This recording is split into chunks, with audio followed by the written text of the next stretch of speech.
What is up, everybody? It is your boy Michael Harris, joined as always with Lincoln Cook. Welcome to the Left Hand Backhand. How's it going, Lincoln? What up, lefties? We're doing good. Another week down, less than a month and a half away Yep, till USAMs. yep. And heck, man, we got a lot to recap this week. Yeah, we had an exciting week in disc golf.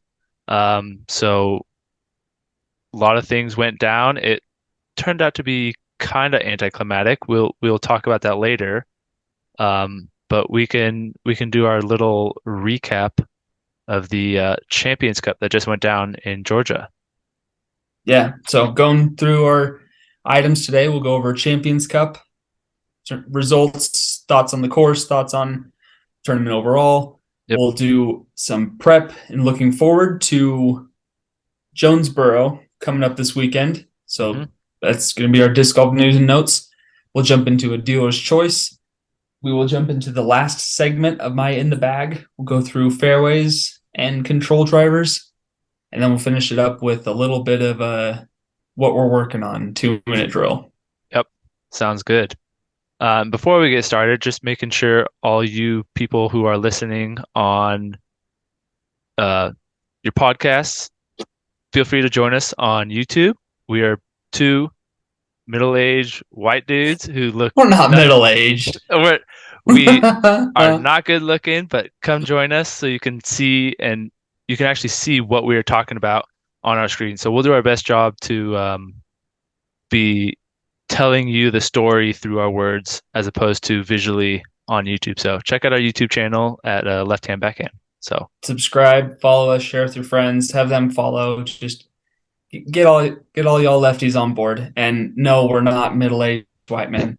We are early 30s, but slash I'm not quite 30, yeah, average height and weight white dudes. But we love disc golf and we're going to talk about it some more. yes. So Champions Cup, we'll start with what do you want to start with? MPO or FPO? Let's go FPO. Cool, because it's a shorter story. Uh, it's A it's the little bit. it's the one title, the one pony. Kristen Tatar shot the hot round 4 rounds in a row. That she obliterated the entire field every Yeah, round. yeah. Um, Anytime you do that, you know you're playing well.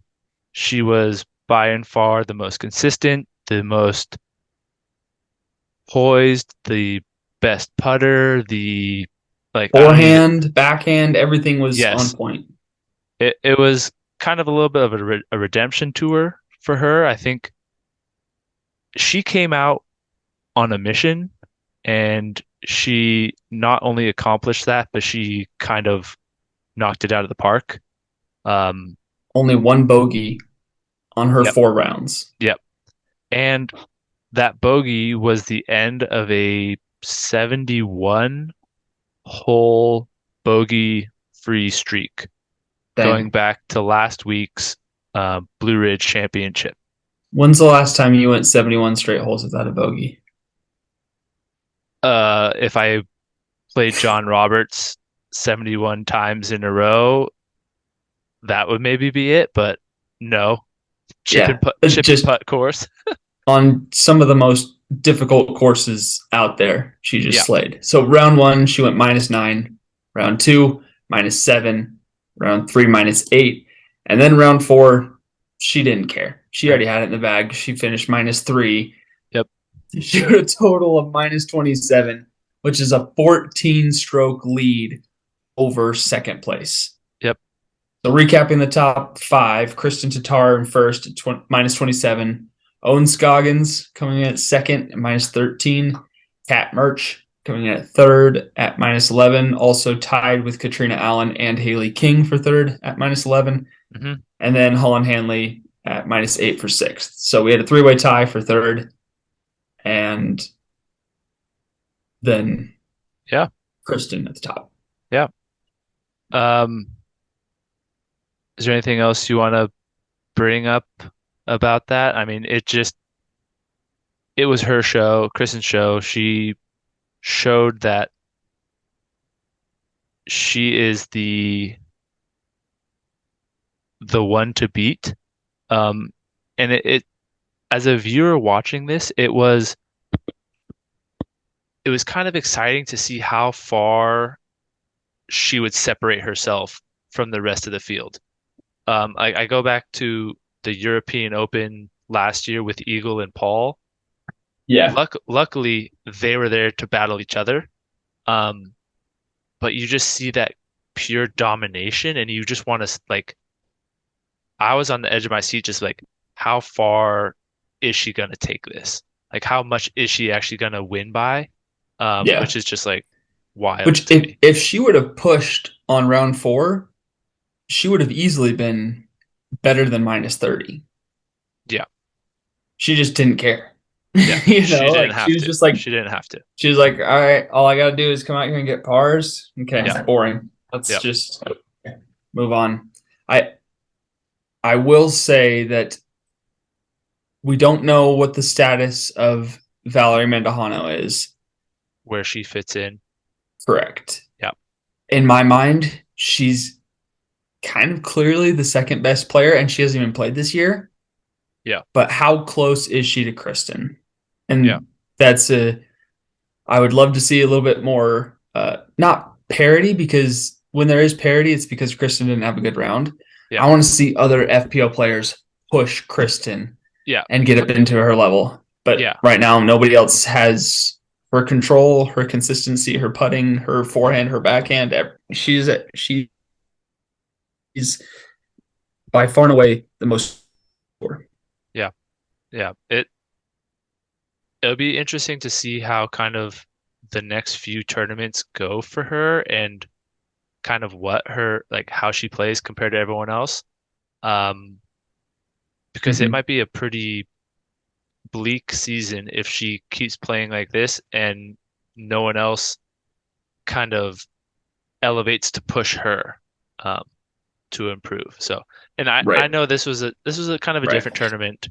Four rounds just allows her to broaden that gap even more. So the 3 round tournaments keep it a little bit closer and more excitement. But yeah, it was just an overall And great, that's great where performance we've talked about this probably the last 4 weeks of tournament recap, where we're like, 3 rounds, anybody still could have won it, but 4 rounds would really separate out the winner. And in this case, it clearly did. for Uh, almost to the FPO point where I'm and like, MPO exactly. And it's a good transition for us to go over MPO recap, but it almost makes me wonder if FPO should just be 3 rounds and MPO should be four, just for the sake of parity in the field. But Yeah, yeah, switching to MPO and Isaac Robinson, absolute. what a guy! Yeah, yep. How old is he? He's got to be like 22. Something in that range. Just Yeah, one of those young prodigy guys, you know? young dude, amazing putter, amazing backhand control.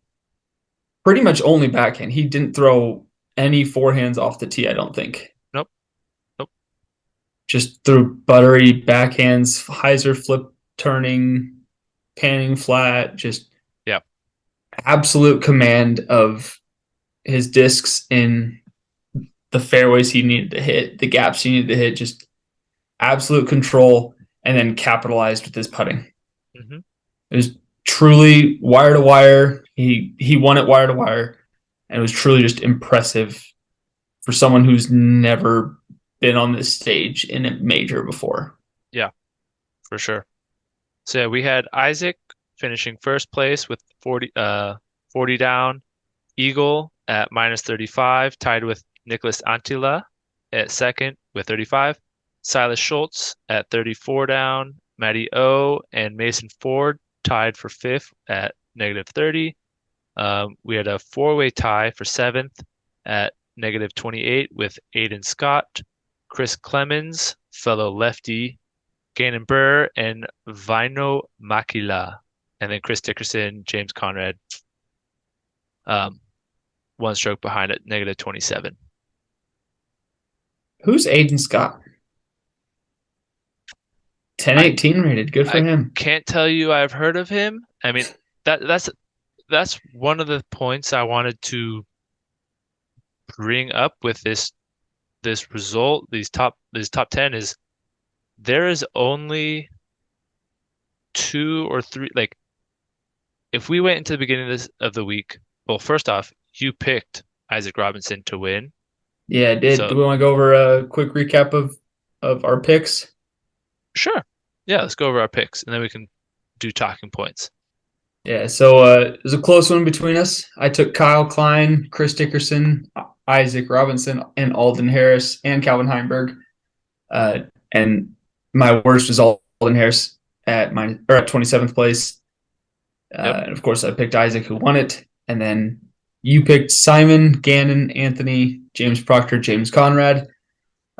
Simon and Anthony tied at 13th, James Conrad at 11th, Gannon Burt 7th. So great picks. And then James Proctor just kind of let you down a little bit at 36th Yeah. place. Yeah. Not his week. He had a good Not really his course though either.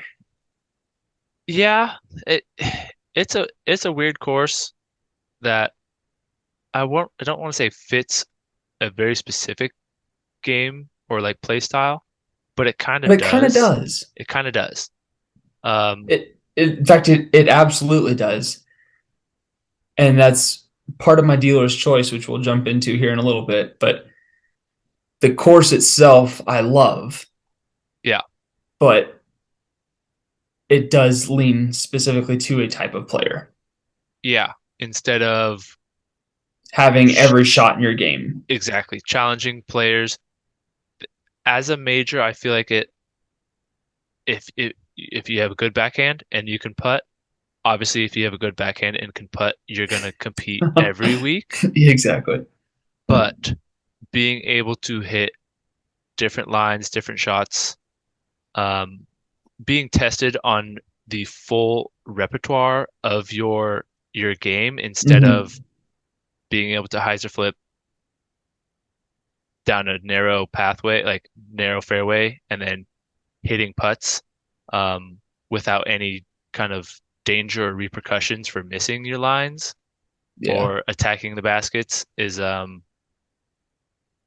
mean it's a great course. I do like it. I do it's not easy. I think the conditions and how good these players are getting made it look easy. for Um, sure. And great conditions all week. Perfect weather, no yeah, real wind, no weather elements, no rain, nothing. no, yeah. So it was Perfect great. players, It was great conditions. golf for sure. So Anything else we want to touch on with Champions Cup? Or results, should we move to Jonesboro? we can move to Jonesboro. Yeah. So well, Yeah. I guess overall, just how did you enjoy watching the Champions Cup? Like, what were your afterthoughts of the tournament? So we can wrap it up. Truly, I was mostly just like so proud of Isaac. Like Yeah. the way that he played was just impressive. Like I was just after the first two rounds of watching him do what he did, I just expected it rounds 3 and 4. Hmm. And so it became like I expected him to throw a perfect shot through a small gap, have it turn properly, and land in the center of the fairway. And then he did. It was like he met expectations for the way that he played the first two rounds, and he kept it consistent, and that was just super impressive. And there were lots of players pushing him in the first few rounds, but then in the final round, he kind of just put it on cruise control and then realized, oh, shoot, somebody's kind of catching up to me. Okay, let me just go birdie, birdie, birdie down three of the hardest holes on the course in 14, 15, and 16 Yeah. and just put it away at that point. Yeah. Which is like it shows you that dude the same as Kristen only shooting three down that final round. Yeah. Like He he had control. yeah, full control. Um, I think we've been kind of spoiled to start this season of very tight leaderboards and playing till the last hole. Um, I don't want to say it was a breath of fresh air to have two players just pull away like they did, But but it was cool to see. it was very cool to see. Um, sometimes yeah, you just after the first round, you're like, oh wow, that's awesome. Like Isaac up top. Second Hmm. round, you're like, wow, he put it together again. And so you start like building that you're rooting for him, um, instead of Yeah. kind of hoping he chokes at the end and trips and fumbles. So yeah, it was very exciting for him to get his first major under his belt. Yeah. I mean, the dude's got a bright career ahead of him. And it's cool that he's from Georgia. So it was kind of a hometown tournament for him. Yeah, His sponsors in Georgia. yeah, It was a pretty cool bow to a nice story for this tournament. for sure. Cool. So all right, that's And gonna that's a wrap it up. nice bow on our discussion of the Champions Cup. So let's Yep. jump to Jonesboro. Yeah, wrap that one up. Yeah. Um, Jonesboro coming up this weekend, the week after a major. A lot of players are out there going to be competing in this. So, Jonesboro, Arkansas. yep. Um, if you want to pull up who we picked, and we can kind of just go over our picks and why we chose them for the event. Yeah. So again, we kind of switched up our format to what we were doing previously, but any player that was picked the tournament prior, we are not allowed to pick in this tournament. So Yes. Kyle Klein, Chris Dixon, Simon Lizotte, Kevin Jones, none of them are available to be picked for this week. Yep. So we drafted back and forth off air to make it a little bit quicker for you podcast audience. Also, all the dead space and the ums and the buts and the and the I'm not sure. Save you all from that headache. Yep. We did our picks off air. So I Yep. went with Anthony Barella, Drew Gibson, Ezra Aderhold, Adam Hammes, and Ben Callaway with my wild card pick of Nick Hansen. And Want to Michael, want to you want to went. explain to them what our wild card pick is, or how we have decided to do it. Yeah, sorry. So we have 5 players in MPO that we're picking, and those points are we just take whatever place they finished, and we're comparing those points, and whoever had the better finishing place gets 5 points towards our end of season rankings. And Mhm. then we have a wild card pick, and that wild card player has to be under 10-15 rated playing in the tournament that we are choosing, and we're comparing those players 1-to-1 for an extra point towards our tournament. And Yep. then our FPO picks, same format, but we just have 3 FPO that we're picking, and we're getting 3 points for winning FPO picks. Perfect.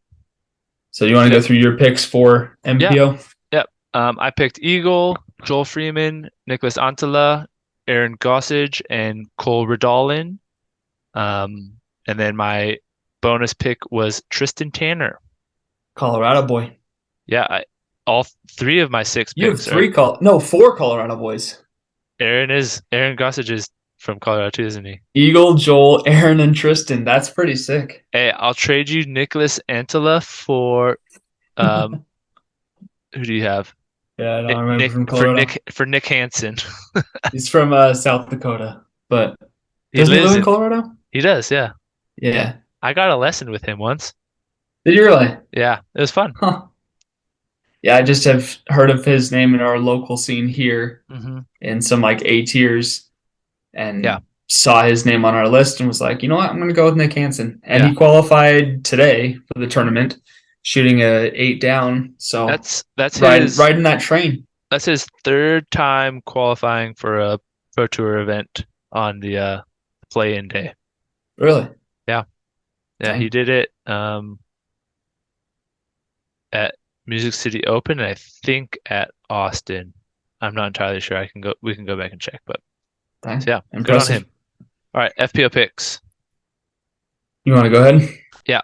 Um, so we couldn't pick the top dogs, so we got to see some new faces. I went with Ella Hansen, Rebecca Cox, and Caroline Henderson. I think she, Newcomer to the yeah, tour. I think she was there all week with Kevin Jones, hopefully getting some words of wisdom and good practice in. So don't let me Yeah. down. She's kind of excited. She's like the new exciting player on tour. So we'll see how Yep. she does. Yeah.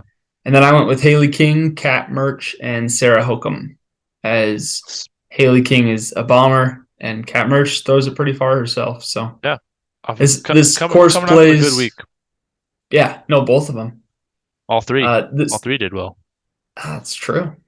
Yeah. Your picks not as much. Ella No. top 10, but Yeah. But uh excited. yeah, Jonesboro should be sweet. Yeah. It's a somewhat of a bomber course. It's like a bomber placement course. You need Yeah. to be able to throw far, but also throw to specific landing zones Hmm. for the best angle into green approach. Last year, we had a pretty epic finish with Paul Macbeth and Calvin Heimberg going to a playoff on hole one, and Calvin Yep. literally placing it underneath the basket. Yeah. T-pad gate 1.0. Remind me. So when Paul went to throw his foot Oh, kind of buckled under the T-pad. it was a turf pad on Yeah. top of a Oh, cement T pad, I right? think it was wood underneath. Really? Yeah. Oh, Yeah. yeah. No, that was the first. Yeah, I remember there was a couple of those last year. Just a little bit. Sketch. Yeah, a little bit of this needs to be improved. Yeah. Um, Sweet. So that's our recap. That's the upcoming tournament. Do you want to transition us into our dealer's choice? Yeah, it's news and notes. News Perfect. and notes over. Dealer's choice. Let's go. Also, I heard a couple times on MPO coverage, Paul Ulibarri and Jeremy Colling say, it's just a dealer's choice right here of what you want to do. And I was like, hey, be careful. Don't steal our trademark there. Yeah, I don't think Not, I'm not savvy enough to put that into our YouTube videos and or figure out how to copyright that as intellectual property. yeah, So, yeah. Bentley, my brother, if you get into patent law, you need to help us out. All right. yes, for sure. Okay, so my dealer's choice. I was thinking about it yesterday, walking my dog, Okay. and thinking about the course because I honestly I love WR Jackson. Like I think it's iconic. It has history. It is very challenging. You have to hit specific lines on angles, get the disc to turn certain ways, and there's lots of trees. Like even if you have a good drive, you still might not have a clean look to the basket if it's not a great drive, right? Yep. So it does play towards a player like Isaac Robinson who throws clean backhands specific to landing zones. Like you need distance, but you don't need crazy distance. You need more control than you do distance or even shot shaping. Like you need to be able to shape certain shots, but you only need probably like 5 or 6 shot shapes on Yep. that course, Yep. right? And that tournament is the Champions Cup at the same course every year, right? Yes. WR Yes. Jackson. Hmm. But then Worlds changes every year. Yes. So Worlds we're going to Smuggler's Notch this year. Next year it's going to Lynchburg. Last year it was in Emporia. The year before that it was in Ogden, Utah. Yes. So Worlds is changing all the time. WR Jackson's staying the same. USDGC is staying the same. Hmm. So we have a couple majors in certain spots and then other majors in different spots, right? Yep. My question is, should the majors remain at the same courses every year? Should they all change? Or should there be a rotation of courses that they fall under? Mm. Um, well, first I want European Open is also always at the same course, correct? It has changed in the past. Okay. Okay. It's changed between Two. two courses over there, two or Okay. three. Okay.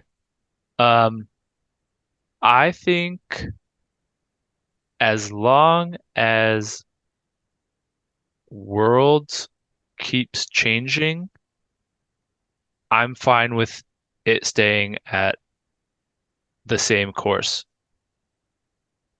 Um, at the same course. That's I think it would be cool to have it kind of like alternate 2 years, one course, 2 years, another.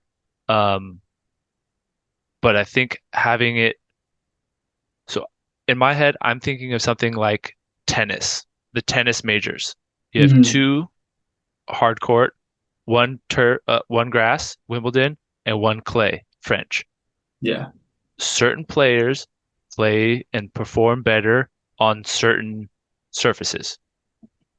You have USDGC that's pretty open, like fairways and everything, but very tight with OB, a lot of out of bounds, and you have to hit your Hmm. shot. But you know what to expect.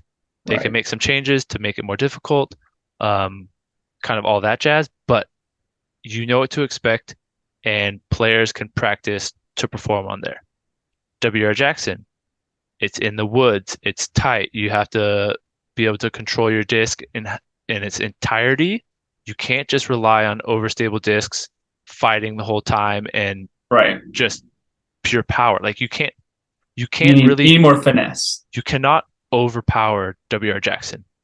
Um, and so you have a more open, you have a more wooded control, and I think Worlds needs to combine both of those so that different you have Worlds should encompass the entirety of the best disc golfer over the weekend that's being played.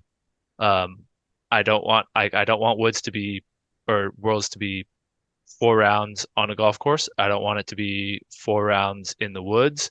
I want it Hmm. to be a mixture. I want people to have to hit turnover backhands. I want to have to throw a few forehands. I want them to maybe even throw in some rollers. Like all these, I want to see every single shot being utilized for Worlds, and I am totally fine with a certain play style succeeding and like excelling at these other majors. So I am on the opposite side of you then, Okay. because when thinking about this course, you're going to get the same players succeeding at this course. And yes, you can make the argument that, yeah, they're better players at this course. They are the ones who are excelling, and the players that suck at that course, they need to get better, right? Like, you can obviously make that argument. But I think with the the fact that disc golf is still early enough in its progression, Hmm. right? We're still growing as a sport. Nobody's expecting us to be fully grown at everything has to be this way by this time period, right? Like it is what it is, and we're growing and learning, and there are definitely growing pains. But I think there's the opportunity to have like a rotation with top tier courses that aren't going to get the same uh, tournaments coming through them every year. Hmm. We have like Jonesboro Open and Idlewild and DDO. Those are all at the same courses every year, and those ones each have two courses on them. No, except Jonesboro only has one. Yeah. But the other courses, they have two courses for the tournaments that are 4 rounds, and I think that's great. And I think you should potentially do that for majors. You should have, if not rotating between two courses, have 1 year at WR Jackson, the next year at Hornets Nest, Hmm. right? It, we technically have taken away the DGPT championships from Hornets Nest in Hmm. Charlotte. But then, like this last tournament, the Blue Ridge Championships or whatever, like that could be a DGPT. Like that course could develop. Like we're building up courses now that are becoming more and more like we need some prestige to kind of follow these courses. And I think if there's a rotation, like we know Worlds is going to go from location A to B to C to D, and then again A, B, C, D, and it's going to keep going through like these cycles. And there's two courses for each tournament every year. I think there's enough across the spectrum that you're going to get different winners at every course, but you're also going to play to a higher level of competition to where more players are going to be competing for that top spot. Does that make sense? Hmm. Yeah. I just Um, think that would be really cool to see. And it would make it one of those things where, oh, yeah, do you remember when Isaac Robinson went off at WR Jackson? I wonder if he can do that this year at, uh, what am I thinking of? Hornet's Nest, right? yeah. I just think it would be cool to just not copy and paste every year, but have building momentum, creating more and more prestige to the courses and to the sport. I see that. And I definitely like the idea of the rotating and having those top 10 ranked courses in the country getting their shot at being a major. Mm-hmm. Um, it is a good way to for different communities to be able to showcase the work they are doing on these courses by hosting a big tournament and having the pros come and play them. Um, I will also challenge, so golf, regular golf now, they have four majors as well. Mm-hmm. Do you know what they are? US Open, Yeah, British Open, Masters, and help me. I I think it's not the PGA Championship, I don't think that's but technically a anyways, major. so So it's kind of with like disc golf where it has it's just like four this. majors It's and like disc golf. yeah, What major has holds the most prestige? the Masters. The And Masters, it's at Augusta which in is Georgia. which has been there for 50, 80 years, right? Correct. The thing that it has done is by being at the same course, you still get kind of different players winning, but it's the same course and you build prestige over having the consistency of Mm-hmm. and the expectations that it's going to be here every Yeah, year. And I I feel like agree, but I don't think that WR Jackson is the Masters, to that level to Augusta National. yeah, that's Meaning fair. cell coverage there is not great. No, So tournament coverage, live broadcasting coverage is not as great. Spectating hole 18, I thought that was great. Have some like grandstands, not grandstands, have some bleachers, yeah, mini stands, not mhm, grandstands, medium stands, we'll call them on 18. I think that's great. You'll have viewership on the last hole, just like kind of at Worlds in Utah yeah, or the Worlds on hole 18. Like I thought that was great. Like I think we need to have more of that across more courses, just in general. yeah. But there wasn't a lot of viewers that were available to follow the lead card. No, that's true. And if we want to build this thing to be like, hey, every year, like I want to go to Augusta, I want to go follow the Masters when it happens. Like there's hundreds of thousands of people. Okay, Yeah, maybe not. There's thousands of people that can actually go to the tournament and follow it. yeah, Whereas WR Jackson is not that. So like, yes, we could have one course for it, but based on where we're at in disc golf today, I think we need to explore the other courses until we kind of find this is the best option and yeah. we're not going to get any better than this. Like Hmm. we've not necessarily peaked, but we've hit a ceiling that no other course comes close to. Then boom, we can turn that into a Masters-esque Yeah. tournament. Which I think is what USDGC has done. Like Correct. they're the ones that shouldn't Yes, move. and also because Innova never will let them, and that's a different discussion in and of itself. Yeah, but But yeah, yeah, USDGC is more of our Masters, yeah, for sure. whereas like the US Open rotates, the British Open rotates. Yeah. Is there one that's always at St. Andrews, or is that No, that's one of the British Open? it's one of the British Open. Yeah, yeah, yeah. Okay. Fun fact: my dad, brother, uncle, and I got to play Carnoustie. which was the British Open in 2018. Nice. And we played it in April, and the tournament was in July. Sick. And so they were like setting up the grandstands, and these are literal grandstands, Oh like yeah. They're massive, huge bleachers. And they told us that they weren't cutting the rough on the side of the fairways, and it was until already tough July. enough. Yeah. It was already tough enough, like where we were playing it, and they Yeah. hadn't cut it in like 2 weeks. Yeah. And we're like, oh, this is intense. So I got to play that course the year of the British Open, That's awesome. and I shot an 81 and felt like I shot under par, like one of the best rounds of my Oh life. yeah. And For sure. I shot an 81. I was so stoked. Nice. Yeah. Yeah. So that's a fun fact. But yeah. Cool. Yeah. All right. Sorry. Maybe a little bit heavier discussion than we are normally accustomed to on Dealer's Choice. Yeah. But But I think we went faster on a review, so we're good. I think we're excited about the growth of the sport, and Yeah. this is a major, so it carries more weight. For sure. And I think Awesome. we need to keep pushing that boundary, pushing the limits. Yeah. Yeah. That's the thing. I don't think we have found the best of the best yet.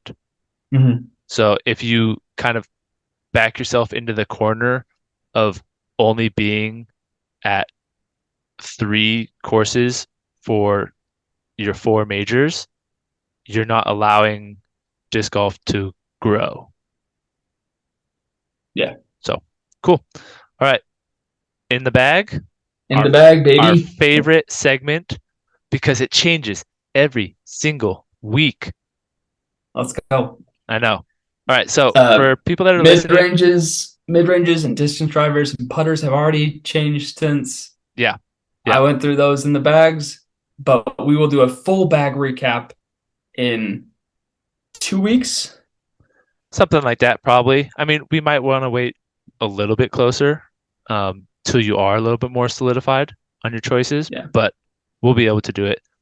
Do you want to let the listeners and or viewers know kind of why we are going slot by slot in your bag? Like what's the importance of what's in your bag right now?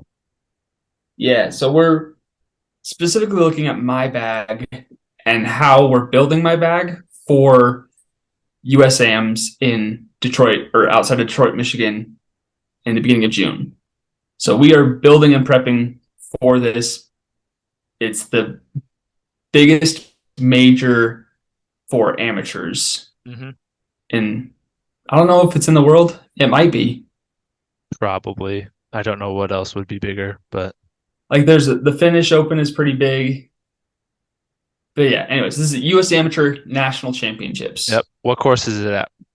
Pretty big deal. At the Toboggan, Yep. which is a somewhat, it's not a bomber's course, but you need 500 feet of distance to succeed at this course in the top pro level. Yep. I only got about 380. I'm feeling comfortable actually pushing 380 fairly consistently now, which is pretty Nice. exciting for me. Nice. Yeah. But I only got 380, so I'm about 120 feet short of being able to actually birdie a majority of these holes or having the ability to birdie these. But anyways, sidetrack, sorry. No. We're building the bag. We first looked at mid ranges. Yep. And then we went to distance drivers. Then we went to putters last week. Mm-hmm. And now we are at fairway drivers. Yep. Putt and approach last week, and now we're at fairways. So I personally like to have in my bag 7 speeds and 9 speeds. Okay. And I consider like it's almost backwards in my mind because my fairway drivers are my 9 speeds, right? Mm-hmm. That's what I'm like throwing in the fair or like off the tee if I'm not hitting. I guess they're like woods, right? Like a 3-wood. A 3-wood or a 5-wood compared to a driver. Yeah. Yeah, that's like what a 9 speed is. And then like a long iron is like a 7-speed fairway driver. Yeah.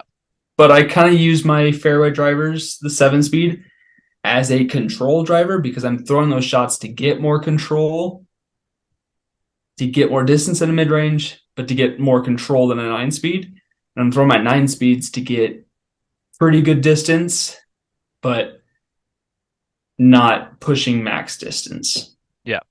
A little bit more like So it's shot shaping with the 9 speeds mhm, compared to the like drivers, you're mostly just going full distance and reaching that max distance potential. Your yes, 9 speed, you are controlling the entirety of the flight, or more or less, like shaping the shot all the way to the ground through the entirety of the shot instead of just trying to get 400, like trying to shoot for 400 feet type of deal. correct. Yeah, Yeah. cool. So starting with 7-speeds, historically I've been a Maverick thrower, Hmm. which again, disclaimer, I play disc golf in Colorado at 6,000 feet of elevation. Detroit is 600 feet of elevation. So I am losing a lot in terms of stability going down to the toboggan. That being said, there is like lots of undulation. Is that the right word? I think so. Lots of Elevation slopes changes. at the Yeah, toboggan. yeah, Yeah, so like not elevation change in terms of 6,000 to 600, yep, but like you're throwing down a hill that's super steep downhill, but then other holes you're throwing up hills, right? It's a sledding facility in the winter. yep. So you do need some variance in stabilities even at lower elevation. So my Mavericks are what work for me up here in Colorado. But moving down to elevation, I felt like I needed something more stable than my Mavericks, Yep. but that could provide me similar distance and similar control and confidence. Yep. And I've landed on the Discmania FD. Awesome. So I have two of them. I have the new S Line FD at 173 grams, and this is a flippier version. If I throw it with hyzer, it'll flip up and get a slight turn and fade up here at elevation, that is. And if I throw it flat, I'll get a lot more turn and fade. But I can also throw it with a lot of hyzer and kind of just get it to slowly stand up, but get a good amount of fade to it. So this disc has Nice. been really great. I Nice. was truly impressed with it, and I like the feel of it. Plastic feels good, and I've thrown it against some rocks, and it's still pretty durable. So Good. it's pretty Good. solid. Good. And then shout out to our boy Connor coming out to USAMs with us. I got this Color Glow C Line FD from him, Were those from and this the one, what? Were those like a mystery box this year, right? yeah, these were end of 2022 mystery boxes. Okay. Yeah. So thank you, Connor, Those are sweet looking. for trading me this guy. The glow is not great, but the plastic feels great. That's all that And matters. this is just a touch more stable than the S Line FD. So I will probably lean on this a lot more at the toboggan, whereas the S Line FD will be more for like hyzer flip, like steep hyzer flips or like uphill Yeah. shots where I need to have less stability to be able to climb that. Advance it. Yeah. Awesome. Exactly. Yeah. So Cool. those are my 7-speeds. I've got another um, Metal Flake C Line FD on its way that I traded with the guy, and I think that should be a more stable version. So I'll Yeah. test that in Michigan to see if it is any more stable. Cool. Before we move on to So the nines, have you are you interested at all in checking out the FD1 that is coming out? I am very interested Okay. in testing that out. It might be way too stable for me here in Colorado. Yeah. I'm also going to compare it to just like a C Line FD because I know those are like pretty darn stable. Yeah. But I definitely will be testing out or looking into the FD1, which is similar to the FD2 Of from the old. old Discmania Innova mold, and it's a 7402. Cool. So a T-Bird-esque disc Yeah. with less glide, Nice. but more stability probably. Yeah. Perfect. All right. Okay, and What else you moving got? to my 9-speeds, which For those of you who have played with me or know my bag at all, my 9 speeds are kind of my jam. It's the area I have a lot of confidence in and that feel best in my hand, and I love throwing them. So I've got, and this has been a point of a lot of debate, which is why this is the last section that we're going through for my in the bag. Uh, but I throw escapes up here in Colorado. So the dynamic discs escape, I have usually multiple of them in the bag. I've got a what is it? Lucid Air one that's lighter weight to try to be more understable for me. I've got beat in biofusions and fusion bursts. I've got a Supreme Escape. I've got brand new You fusion. have I've got every single plastic that it comes in, I'm pretty sure. I don't actually, which is kind of the crazy thing, but I'm close to all the plastics. Anyways, I love the Escape. Its flight numbers are 9, 5, -1, 2 generally. Yeah. Kind of varies across the mold or across the plastic. But I have settled on the Escape being my option and just sticking to the Escape. I love mold minimalization. That's why I'm only throwing the FD, maybe FD1, but I'm sticking to the Escape. So I have this Fusion Burst one, which is my least stable option that I'm going to bag. This one was hyzer flip to turning, similar to the S line FD. Like that, it's that kind of shot. This thing is very well seasoned. I don't think I got this one from you. No, I gave Right. you the blue one and it's stamped. It is Blue. Yeah. white. I Yeah. gave you the blue one and then you gave me the blue one back. Yeah. So I'm going with that FD. And then kind of my workhorse FD, or not FD, Escape, is this purple biofusion Escape. This one is seasoned a little bit, but for some reason it's more stable than my Nice. Fusion Burst. And this one goes very straight and fades. So at low elevation, I imagine it'll be a hyzer flip to very straight Hmm. or just flat and getting a little bit more turn. But I imagine I will be leaning on this a lot for, I just need to make sure I'm in the fairway and I want to throw 360. I'm just Yeah. going to grab this and throw this. Nice.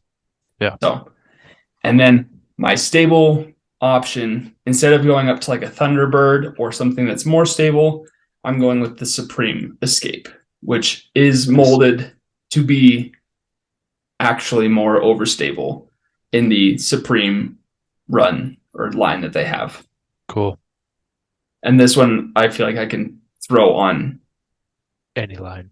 good amounts of hyzer, and it's always going to hyzer, and I can throw it flat, and it's going to go pretty straight, but get a lot of fade still. But I feel confident just sticking to the one mold and throwing with more hyzer as needed. Yeah. Nice. Questions or comments?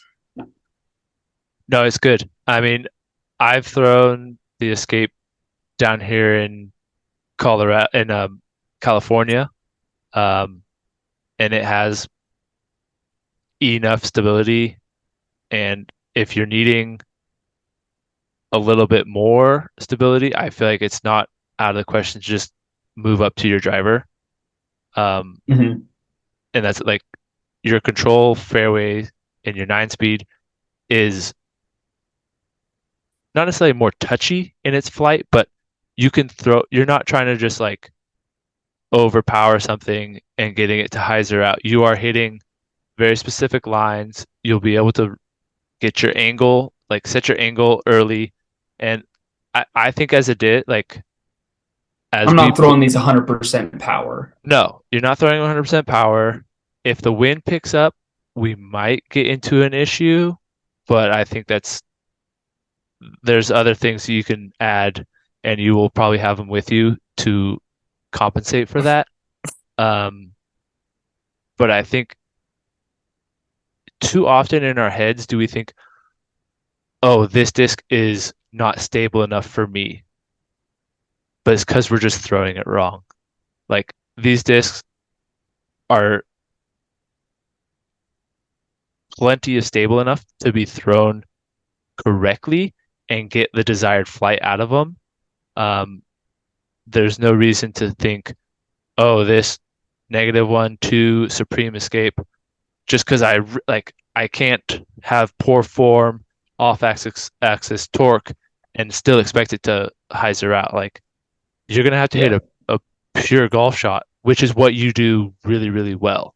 Like you have that nice form. You don't have jerky, full power, like out of control form. You are good at throwing it how the disc is intended to fly, which is good. Well, thank you. I wasn't fishing for a compliment, asking for your thoughts, but I do I know, appreciate I that. know, I know. Um, so the if I do feel mentally like I need a little more stability than the escape, Yep. I do have confidence that I can lean on good old Bluey right here, which is my Discmania Color Glow C Line FD3 Innova molded. Yep. And this is one of my, if not my favorite disc of all time. Yep. And it primarily was a forehand disc. This one is so beat up that to forehand it now, I have to give it a good amount of hyzer and it'll flip up and it'll actually get some turn, Hmm. but it'll still fade. If I give it hyzer, if I throw it flat, it's going to be turning the whole way and maybe fade at the end. Actually, yeah, it's still going to fade at the end because it's an FT3, Yeah. but it's going to get a lot of turn if I just forehand it flat. Yeah. But throwing backhand, I feel like I can throw this flat and get just that stronger fade than the Supreme Escape.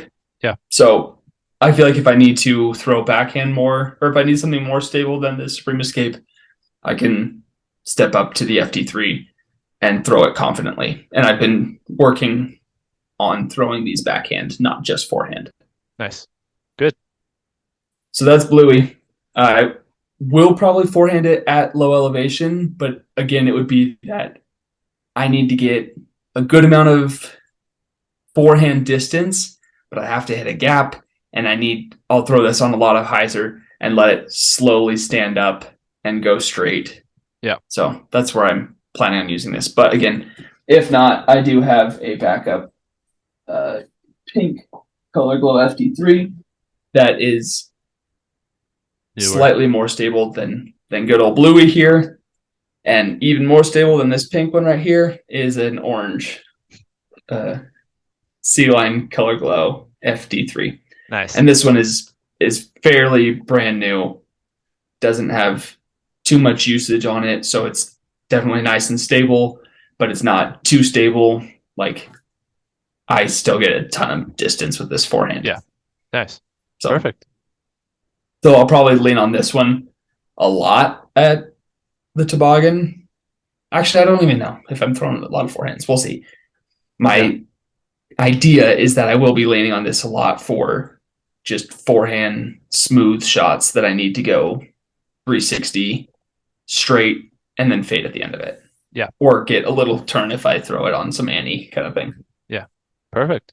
And then stepping up from that is potentially the last 9-speed in the bag, and that is the Doombird 4, which is the Discmania Horizon FD3. Horizon's the plastic. Doombird 4 is the signature run from Simon Lizotte before he left Discmania. Yeah. And R.I.P. Simon. Yeah, good boy, Simon. No, I picked up 3 of these just because I love the FD3, and this is a way more stable version than the Color Glow FD3s, but more glide than just like your stock metal flake C-line FD3s, which I do have. Yeah. Do have multiple of those. I thought about also bagging this, which depending on how much space I have in my bag, I very well could, but these get not as much glide as this FD3. Yeah. And I feel like if I want less glide, I'll just throw the Doombird 4 with less power. Yeah, for sure. But yeah, I can mash on it pretty good. Get some Annie on it, and it'll flex out really hard, but also I can just throw it flat or with hyzer, and it's just going to get a bigger fade to it. But I just Yeah. have a lot of confidence with this disc right now, and it's Yeah. been really good for me. So, Yeah. Yeah. I know you had I remember the kind of the week you got it, you had a tournament that weekend. You relied mm-hmm. on it a lot, you threw it a lot, and you were very happy with it. So I think it's always good to have that overstable disc no matter what elevation you're at. I mean, there's a reason the Felon, the Raptor, the um, Firebird. the Firebird, like all those discs are in pros bags because they do the same thing every single time you throw it. And that's what the Doombird is going to be for you is doing the same thing no matter what angle you put on it, and being that Horizon plastic instead of the metal flake one, you are going to get that little extra 20 to 30 plus feet of distance in carry in its flight, as opposed to just dumping out super early, which at this Mm-hmm. pro tour course you're going to need and want all the extra distance that you can get um, while still being able to control where it's landing. Right. Yeah. Part of my I love 9 speeds, and I throw them a lot here at Colorado. I Yep. throw them a lot on wooded courses because that's where they kind of shine. Is in you need more control than a distance driver. You need a lot of distance, but you don't need to try to get your full max distance on it. And so that's where it kind of shines in the woods. Whereas the toboggan is not really that wooded course. No. It's it's more You play open. yeah. You hit landing zones. Yeah. You play through woods, but I wouldn't say you're like playing in the woods, if that makes Correct. sense. Yeah, Yeah. I don't for know sure. what course on tour it's I guess it's a little bit comparable to Jonesboro, where they're playing this week. Yeah. Wouldn't you say so? I could see that. A lot of type of Like you need a lot of distance. You lot of need there's distance. elevation change. You need to make landing zones. Yeah. But like the actual shot itself And the is not bombers, overly difficult. correct. Yeah. And the bombers typically do well at these courses because they have more opportunities for birdies because they can actually reach the holes in regulation. Yep. Yeah, for sure. Cool. Cool. The only disc that might have a chance of making the 9 speed section that's not currently in here is the Discmania CD1, which is coming out. And it's coming out in the C-line plastic, which is just more overstable. Yeah. It's technically the same flight numbers as the Escape, but definitely more stable than an Yeah. Escape. Probably will be. And especially with the C-line one, it's definitely going to be more overstable. Yeah. So I'm going to grab one of those and test it out as well. But Cool. that's, again, I'm bringing multiple discs that kind of fit slots where if I do get to low elevation and I'm not confident with my stabilities or with what I'm getting out of my shots, I have discs that I can bring and throw in there, and that's one of them. Yeah. Whereas I was kind of moving towards a Thunderbird, but really Thunderbird flies just like my Supreme Escape. So Yeah. Cool. Awesome. So you have your discs. We've gone over your whole bag. What are you going to be working on kind of this upcoming week? Is there anything in particular? so this week I am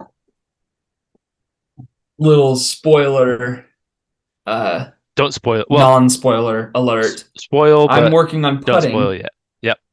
Yeah, I'm Perfect. working on putting because I want to get comfortable with my putters and I Yeah. want to build some confidence, which I've got a lot of early current confidence right now, but I want to make sure that's not just a honeymoon phase, and I want to make sure I'm uh, my form is consistent, and that's where I've been struggling lately. Is I'm overthinking it, Yeah. and so right now I'm just trying to get to just like I'm not thinking. I'm kind of just playing catch with the basket, and I'm just spinning it straight at the basket. Yeah.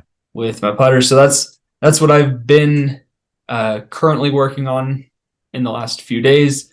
Nice. But also one of the things that I am actively practicing and planning on practicing this week are up shots from 150 feet and in, because there will be many holes where, say, it's a par three, 480 feet, and or You're going to be that yeah, distance 480 a lot. feet downhill.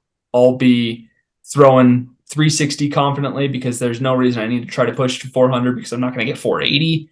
Yeah. So I'll get to 360 and I'll still need 120 feet in towards the basket. Yeah.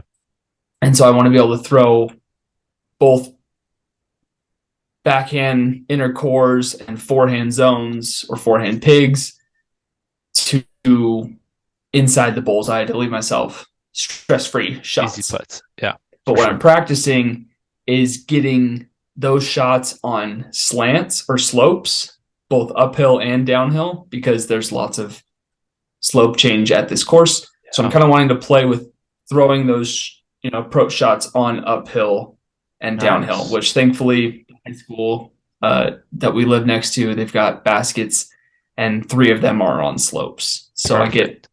I have a little bit of a practice area for that. Awesome. That's a cool little So that's all I'll be space you got. practicing. 150 to 90 feet. Nice. Awesome. Anything you're working on right now, Mr. Harris?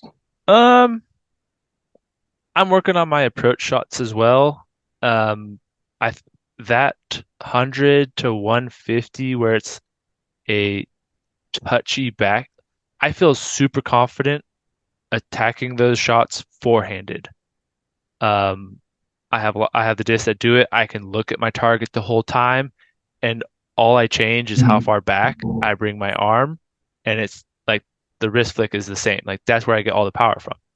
Um, I'm Yeah. working on the like slow nose up, lofty, spinny backhand approach shot that will land flat and light. Um, and putting. I'm switching my putters as well. I think we might have talked about it. I know you and I have, but I don't know if I talked on the um I'm using the PA threes.